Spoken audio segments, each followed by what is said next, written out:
Welcome everyone to today's Alpha SC2 Team League cast, and it's going to be on LadderManRon as the first map right here. The clan war will actually be a Euro Pro League clan war from week 5. So here we go. LadderManRon is the map, as I said before, top right hand corner, representing the first team, which is going to be the Passion Mercs right here in this clan war. His name is Lumpas. And over in the bottom left, he's representing the Wolf's Lair. So we have our matchup complete here. And the player will be InZaNe. And his name stands up to what he plays, or doesn't it? Let's see. Okay, he's going for the Reaper expansion, as you can see. Marine on the way afterwards. Overlord coming over. Lumpas, in the meantime, was going for pool and gas before hatchery. But we only have 2 Zerglings coming over, not really, yeah, the usually higher number that we might actually expect to be there if you go for pool first. Maybe you want to go for some more workers, actually take out the worker over here, maybe take out the command center. You can see the Zerglings coming over, and actually the Marine is going to have a big problem because the Reaper moved out before. So we actually have some sort of an interruptment. Sort of an interruption, I think. Interruptment is a nice word as well there, though. But yeah, you see the command center being started to, or continued to be built. Zerglings have been taken out, and because of the fact, I think, that he doesn't know what's going on across the map, he's just throwing down a bunker. InZaNe just playing the safe game here. I mean, he could lift the command center if necessary.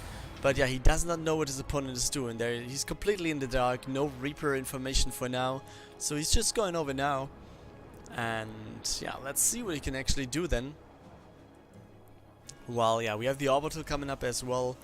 Factory has finished, we have a tag leg on there, a tank coming out. A starport is added as well.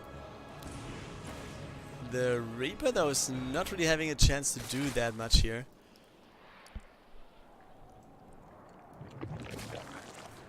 So yeah, let's see what it's actually going to do. Okay, Zerglings are there trying to take out this one, but yeah, he's actually delaying the base at least. Also focuses the drone, but doesn't get it. Here we go, extractor it is. But then let's see if the Reaper actually survives. We have no cancel on the extractor yet. And speed is finishing right there, which means yeah, the Reaper goes down. Yeah, but he's actually not building the base. He's committing to this tech somehow. Actually has the Baneling Nest finished, and we have a lot of Zerglings coming across the map. So what is over there on the other side in the meantime? We have a second depot, so the wall-off is starting somehow. And some Marines in the back. Also 1 tank set up. But is this enough to hold actually? Oh, he's starting the command center. And the wall-off obviously doesn't know about this flock of Zerglings and Banelings being there right in front of his door. And there you go, they go up the choke point, and here we go. Some Banelings actually being taken out, but there you go, all of them blow up the command center and depot. Marines having a bad time, and he's actually sacrificing some of the Banes into the tank, which I'm not really agreeing to, because having them into the workers would be way better here. Some more are coming in though, but they are dancing around the command center as well, taking down the tanks now. And yeah, the last one actually got down by the Liberator, so they didn't really explode into workers, but they should. 3 more workers. And okay, at least one of them survives. 16 though were going down. And that's quite a big number right that early into the game. But yeah, let's see. Next flock of Zerglings coming across the map. The Liberator was just trying to reposition himself or fly across the map potentially. But then he was like, okay, maybe I should just stay here until the Zerglings are dead again. Yeah, okay. 1 Zergling trying to get up, doesn't get into the main base. And all the Zerglings have been cleared for now. And yeah, let's see. Barracks, 2 more barracks for InZaNe. We have the starport going for a reactor here. Actually, another one has been built beforehand. And I guess the barracks is going to be put on that one. And on the other side, we finally have the 3rd base going down for Lumpas, which he was waiting for quite a while. Tier 2 is almost halfway done, let's say. Second base also kind of with a good saturation, and now we have the Liberator coming in again. Or not again, he's actually he's coming into play again because he was defending before. But as you can see, he's killing some rogue units now. 29, 5 of them are drones, at least drones now. I guess the rest of it was Zerglings. One of them just killed here, and the rest of it on the other side of the map, where we had the Zerglings just dancing around the command center while the Liberator was sieged there.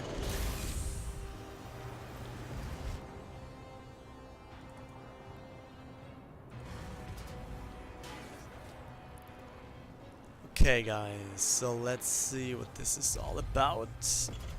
Command center is rebuilt by InZaNe. And we have quite a good creep spread actually coming out of Lumpas. Some overlords there to potentially see drops. Also one still being here at the bottom. That's not going to do that much more. Oh, but we have a drop coming over then in just a second. So let's see, Zerglings moving out. Will they see the drop actually? No, they won't. Drops going to pass on the high ground here. No vision, but... oh, that was the Liberator, I guess. Yes, it was. Liberator goes down right here at the second base. Zerglings, they're not really doing anything here. But then let's take a look at the drop here. While we are in the main base of Lumpas, and InZaNe is attacking. Stims forward right away. Here we go. Queens, both of them going down pretty easily. And he scouts the Spire as well, which is pretty important, I think. Lifts, so he doesn't get the Baneling explosion, and goes to the low ground. Oh, he unloads because he wanted to kill the creep tumors, I guess. With the scan there, I guess that's the proposition of this. But in the end, all the Zerglings and Banes were right around the corner, and therefore, yeah, he decided to not do that at all. Or at least trying to save some of the Marines that he still has left.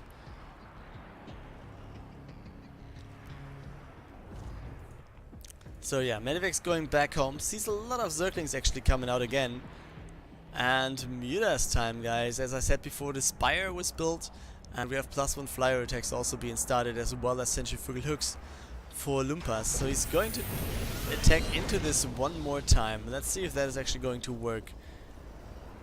He's flying over his command center, so the wall is open, theoretically. Mutas are there. The number of Marines, I mean, if there's any Baneling connection, I think it's going to be enough, but the Banelings are being focused out by the tanks pretty easily. Marines actually fighting all those units back pretty, yeah, way easier than I thought they would be, but yeah, Mutas are still in the main base. The turret will go down, some workers will go down as well. He's going to head over to the expansion now, take out all the workers as far as he can. Some Marines are there actually. But he's killing a Muta too, so that's actually a good trade, I think, for InZaNe. And in the meantime, he was deciding, okay, there are Mutas, they might actually just fly back and forth between main and third. So I think attack is the best defense here, and therefore he goes across the map, sieges the tanks. So the first one will go down already. Marines though, yeah, will take out all the links in a... yeah, with support of the tanks, obviously. Now we have an okay amount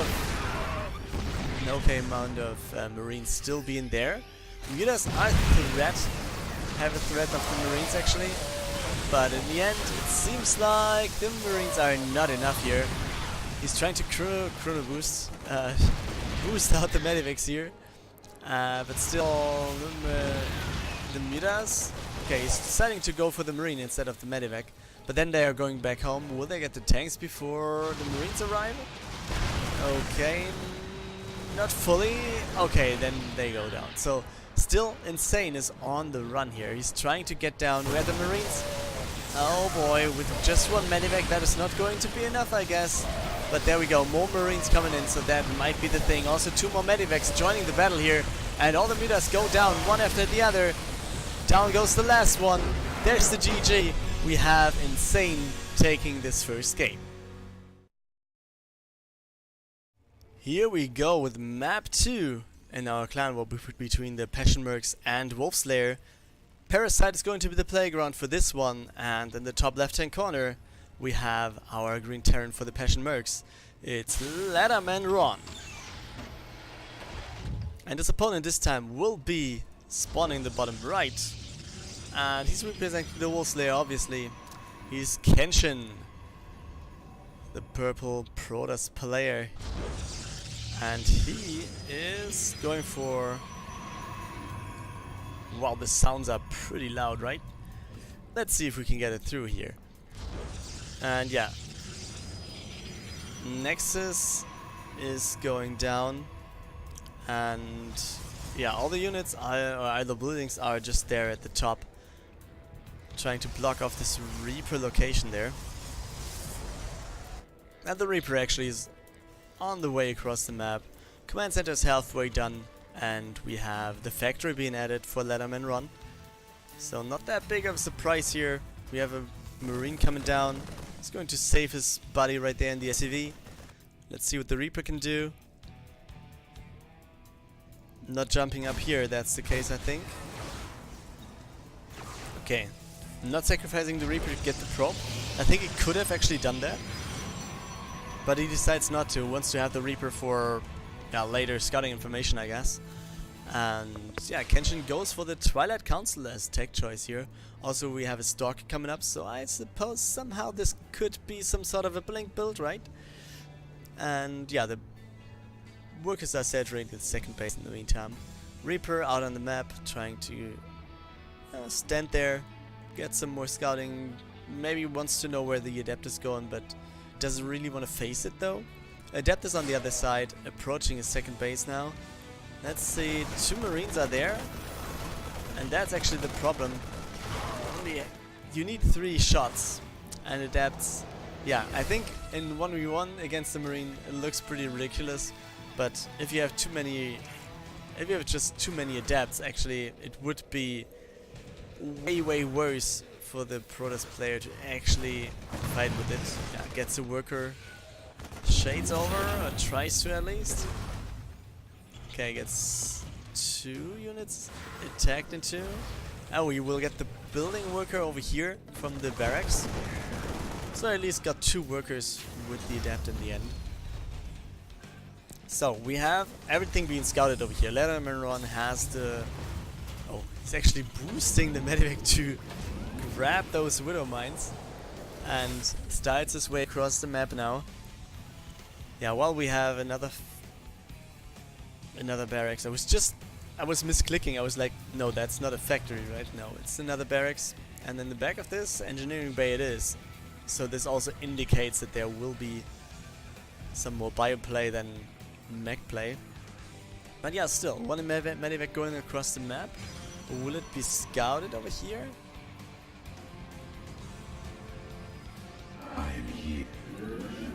Oh, yes, it will be. He actually flies right above that.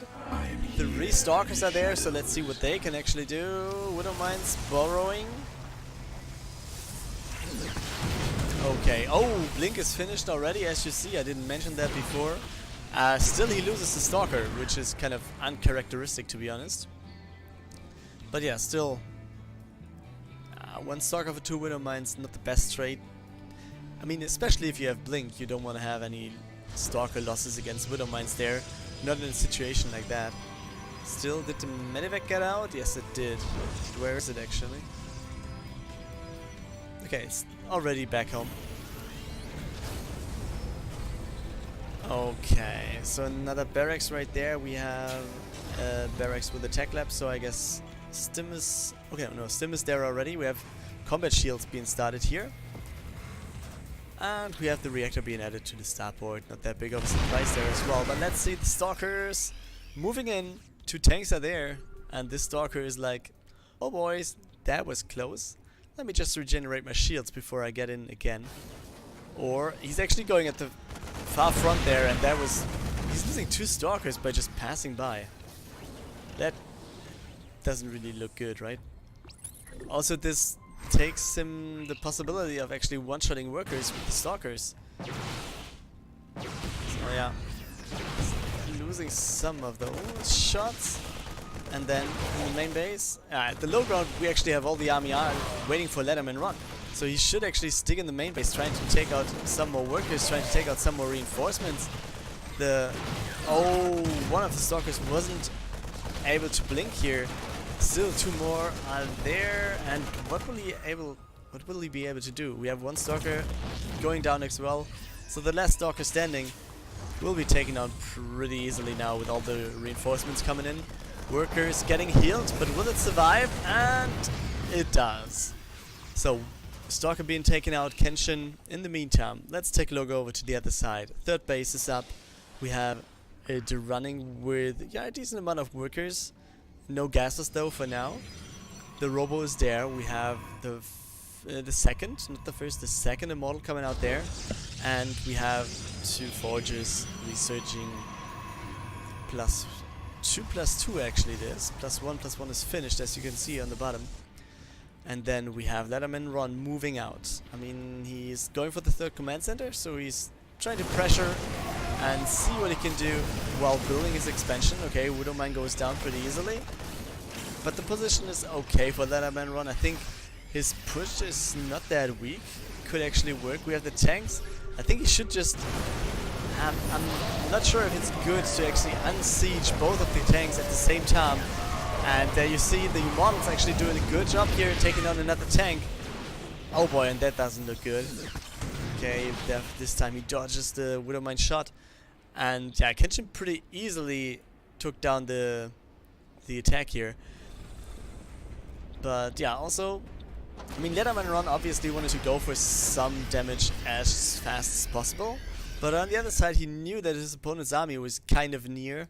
So, unsieging both tanks at the same time isn't the best of choices, I feel. And then Kenshin was just able to walk over his army there, more or less. I mean, some of it has been lifted and got back home. But there you can see some good stuff. And there's a drop with 3 Widowmines going over now. Oh boy, Warp in the main base. I didn't see the Warp Prism coming over, but let's see what the Zerglings can actually do. They're harming the buildings just a bit. And the Liberators coming out, some reinforcements, some Marines actually coming to the main base, trying to work with everything. In the meantime, Kenshin is going for the 4th base. He's just playing the macro game here. And yeah, Colossus will be the choice. As you can see, Extended Thermal Lens is on the way. And LadderManRon defense back at home. Goes over, will reunite his army. He takes out the Observer as well. So yeah, Kenshin lost his information there. 1 over here, still to actually see something. Oh, the Warp Prism actually got out. I wasn't aware of that. I just thought it was going down, right? But yeah, you see LadderManRon seems to have the plan to move out again. Or does he? Yes, he does.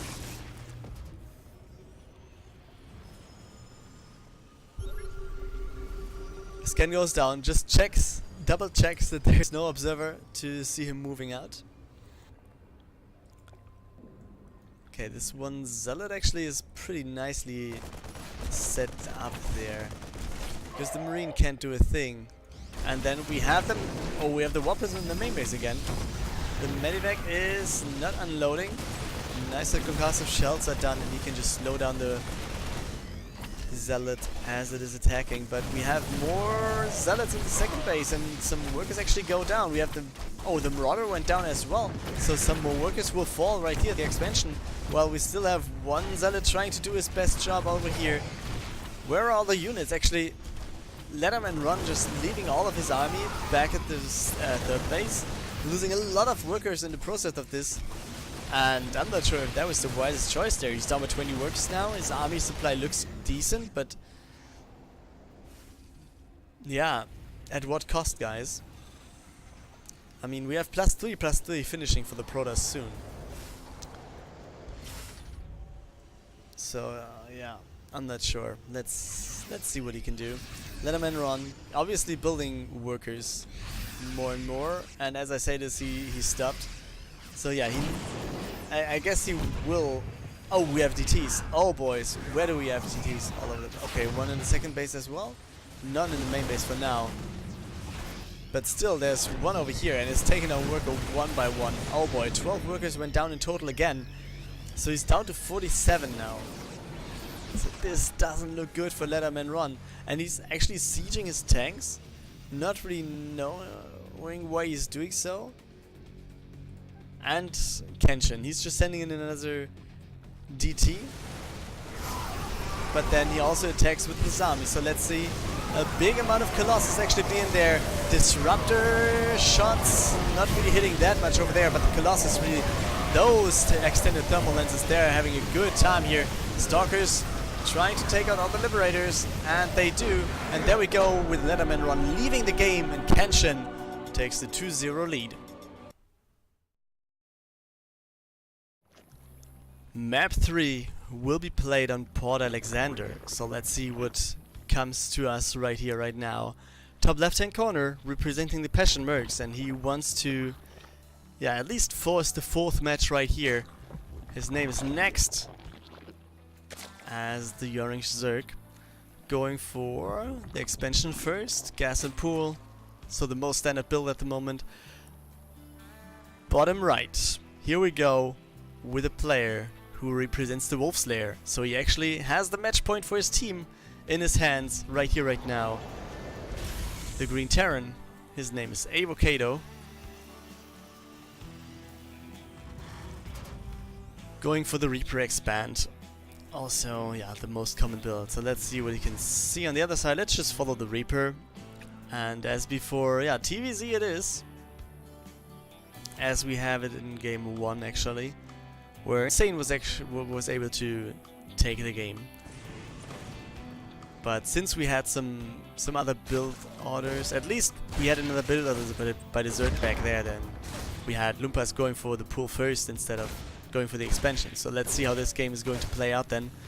Reaper obviously trying to get down some of the Zerglings. We'll get one for now and might get some, then just the Queen spawn. So he actually moves out of here for quite a bit. Or will he? Yes, obviously he will. Doesn't want to die there.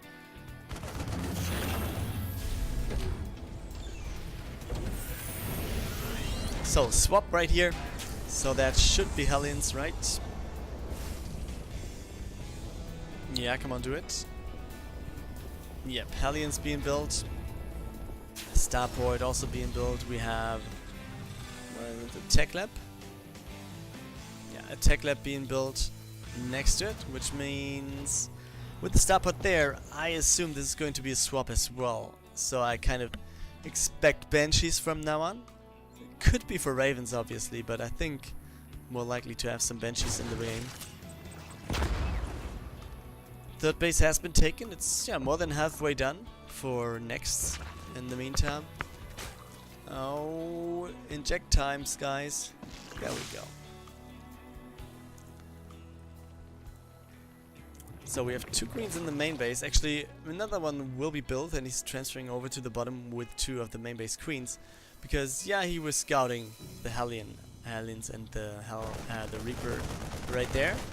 We have no armory, so there won't be Hellbats, but still, yeah, Hellions can be kind of bad. So let's see what Avokade can actually do with just the Hellions. 2 more coming across the map soon, I guess. Seems like they're going to meet in the middle and then just go over to the other side again as friends, accompanied by each other. So we have 6 Hellions and a Liberator. So it seems like he wants to go for the attack at the second base, I guess. Maybe it's just going to the third, but there's not that much more to get. And the main base will be attacked by the Liberator in the meantime. So let's see what this is all about. But queens are here, which obviously means that queens are not in the main base.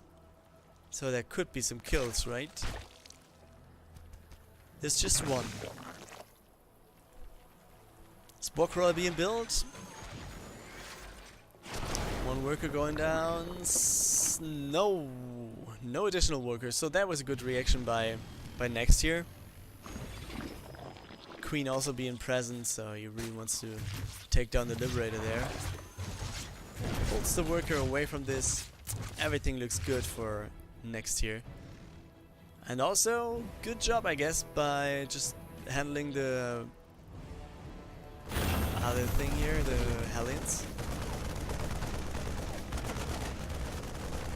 Yeah, and some overlords just going in, trying to get some scouting information. Actually sees everything in the main base. Sees the double engineering bay, which didn't produce any upgrades yet, but I guess it will, because why would you build it otherwise?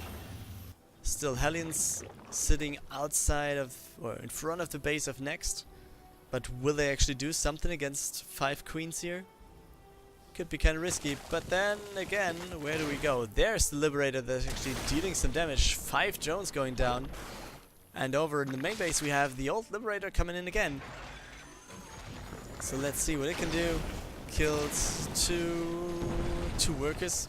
I mean, every worker killed is a good worker for Avokade here. And in the back of this, where did the Hellions go down? Yes, they did go down. I completely missed it.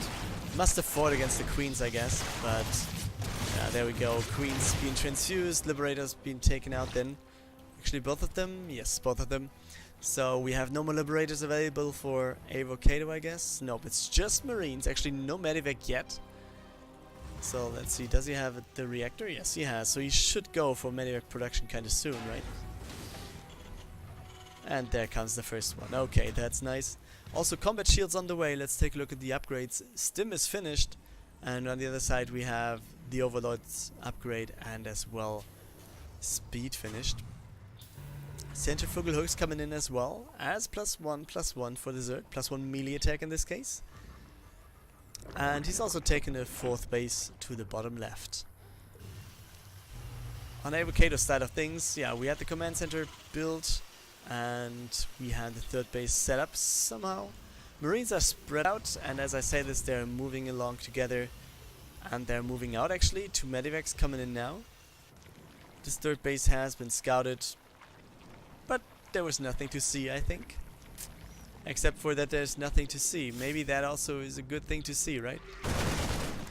Okay, Zerglings wrapping around the Marines. I'm not sure if that was the wisest decision to actually step that far on creep. For Avokade, losing some Marines for free there. Having +1/+1 finish though is kind of nice for them. But on the other side we will have +1 for the Zerglings as well, kind of soon.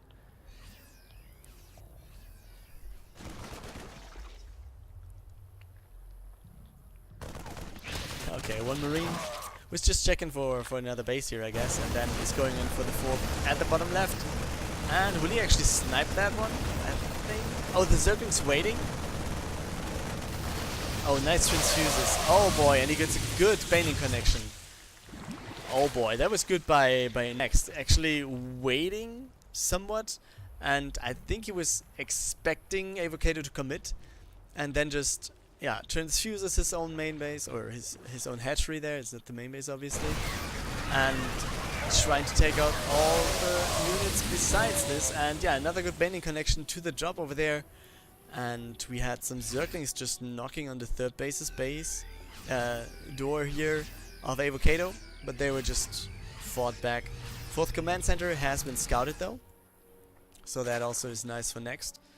But he's, yeah, let's see what he can do now. He's going for +2/+2 as well as Avokade. So in terms of upgrades, both players pretty much on the same page here.